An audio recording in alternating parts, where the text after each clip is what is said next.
So I was going to make a video about why people were mad about this new update to Wuthering Wastes. I started writing it when the patch came out on SEA servers, and thought that instead of waiting until Friday, I should aim to get it out within about 48 hours. So where is that video? Well, Kura Games decided that instead of ignoring the backlash, they would address it immediately. Now, all they've done so far is make a statement about how changes will be coming in the next patch, which is only a week away, but nothing about what those changes will entail. Because of the fast response, I figured instead of scrapping the video completely, I would use parts of that script to make this one, so a lot of it will be me molding about Wuthering Wastes with some TOA and 2.x patch cycle concerns I have. I also just want to be clear that I'm not saying any of what I'm going to talk about today will happen, just some recent events that have raised some question marks for me that I want to kind of get off my chest, rant about, and hear your opinions on. And no, I'm not going to talk about echoes today. People have complained to death about echoes, and I have to be honest, I don't really care. If it was up to me, I would just overhaul the entire system. Psyche made a great video talking about gearing in gacha games, so I recommend watching that to see just how shitty all the mainstream gacha gearing systems really are. Before we get into the video, I just want to let everyone know that I stream here and on Twitch, usually studying Japanese and doing gacha dailies,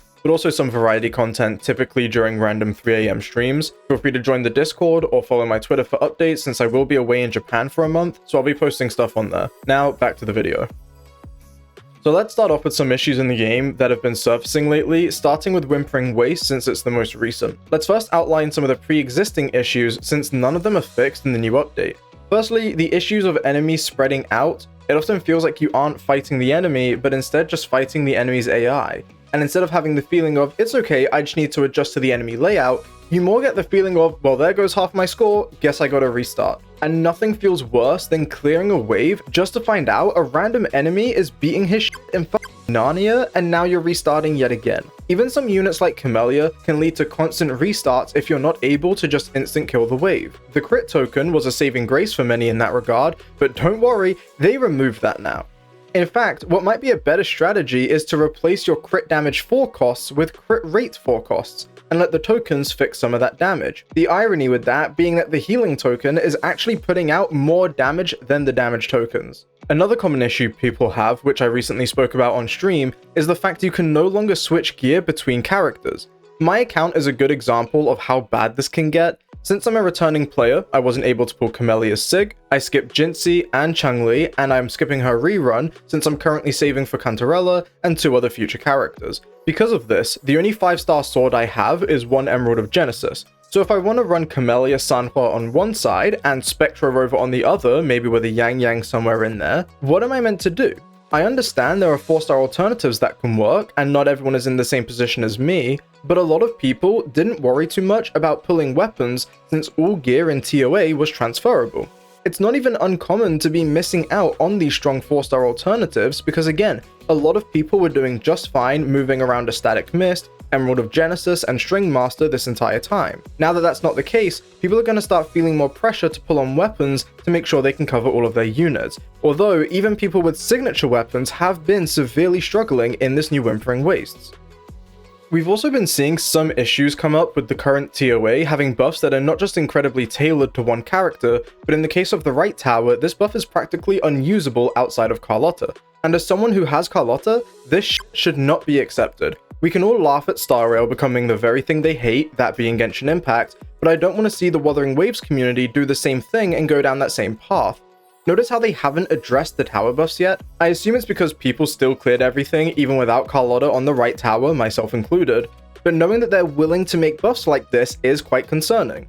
People have talked to death about Castros, so I'll make this quick. If you don't know about it somehow, don't worry, it's not that important. But for a lot of people, they have already quit HSR because even if her kit somehow doesn't make it to live, which it will, but let's pretend there's a chance it doesn't, the fact that the devs even entertained the idea of implementing it says a lot about where their intentions are. My point is, sure the buff isn't bad enough to make TOA feel unclearable now, but how far are they willing to go, and will this be a trend moving forward? And no, this isn't as bad as the Castros issue, it's just an extreme analogy. Making the decision to design TOA the way they did is one thing, but now Wuthering Wastes seems to be digging an even deeper hole. It honestly upsets me because I think that Wuthering Wastes actually does have a lot of potential. We see people using unorthodox team comps, like running Jinxie alongside Carlotta. We're seeing 1-cost echoes being used in the main slot to take advantage of the damage from the healing token. The problem is that we aren't doing this because the game mode is fun and engaging, we're doing it out of desperation for a decent clear. It's like buying the cheaper items off the shelf in stores. It's one thing to do it as a choice because you like to spend carefully, it's another when it's the only thing you can afford for the entire week. We have a new stage buff that is shit compared to last week, new tokens that are shit compared to last week, but not new enemies for some weird reason, so in other words, the same shit as last week. We still have fan favorites, such as the 500-pound immovable wolves, the moonwalking Vitrium dancers, the immortal cuddle waddles, and of course, the wankers and top hats. Also, they didn't even change all the gold tokens, they kept the Spectro Frazzle token from last week, which not only is practically unusable if you don't have Phoebe with S Rover, but some of the purple tokens are actually just better, like the previously mentioned healing token. The tokens are so bad that even people with well-invested accounts have been struggling. In my opinion, endgame does not have to be something that everyone can 100% complete. However, premium rewards should always be fully obtainable. I don't care if S is straight out impossible for free-to-plays, as long as they can get all the premium currency. But it feels like Kuro is trying to slowly dip their toes into some slightly more predatory tactics. The last point of concern for me is the future of the 2.x update cycle. 2.0 was such an incredible high for many players. It hugely revived the game for a lot of people and had everyone talking about it. It's even part of the reason that I came back. But that energy has fizzled out almost completely. I mean, the 2.2 livestream is in like 2 days, and it feels like there's no hype around it whatsoever. We had a big tournament with some big names attached to it. No one really cared. And some people even pointed out they didn't even know there was a tournament. I made a really positive video about what the future of WoW tournaments could look like. Worst performing video, but it is what it is, the grind continues. While the game isn't going to EOS anytime soon or anything, I feel like it's falling back into obscurity, and I'm not entirely sure what they can do about it.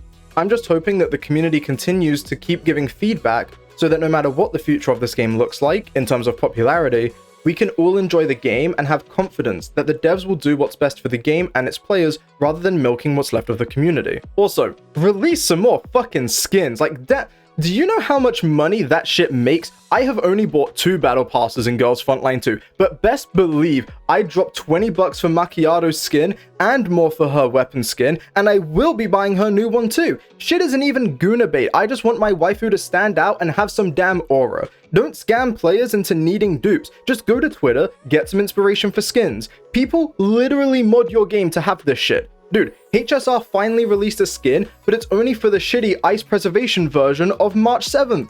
Motherfuckers, put Kafka in a summer bikini, and I will reinstall that shit right now. Anyways, I just wanted to get some of this off my chest. I have no doubt the game will continue to do well, but I am curious what you will think about the current state of the game and what you would like to see in future. But anyway, that's all from me. Make sure to check out the streams. Stay safe, everyone.